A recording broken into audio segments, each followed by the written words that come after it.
Doctor Yunus স্যারকে বলবো, আপনি এই ভারতের বিরুদ্ধে এখনই পদক্ষেপ নেন, কারণ তাদের কোনো অধিকার নাই বাংলাদেশে এভাবে পানি ছেড়ে বাংলাদেশের প্রায় 40 লক্ষ মানুষকে ঘরবাড়ি ছাড়া করছে।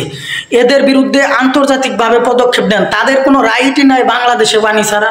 তাদের পানি তারা কিভাবে রাখবে না রাখবে সেটা তাদের ব্যক্তিগত ব্যাপার। তাদের দেশ বাঁচাতে তারা আরেক দেশের সাথে যুদ্ধ করবে, আরেক দেশকে ধ্বংস করবে। তাদের কোনো রাইট নাই আন্তর্জাতিকভাবে। তাই ভারতই একমাত্র বাংলাদেশের শত্রু।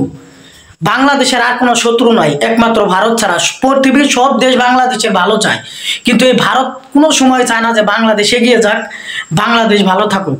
আজকে যখন হাসিনার পতন হয়েছে স্বৈরাচারের, তখন তাদের কম পড়ে গেছে। তারা বিদ্যুৎ দিবে না, তারা পানি দিয়ে বাংলাদেশকে ধ্বংস করছে। টেকনিক্যালি তারা বাংলাদেশের ক্ষতি চায়, এবং সেটা আবারও প্রমাণ করছে। স্বচক্ষে সবাই দেখলো যে ভারত অবশ্যই বাংলাদেশি শত্রু। তাই এদের যে দালালি করবে তাদের বিরুদ্ধেও পদক্ষেপ নিতে হবে, ঠিক আছে?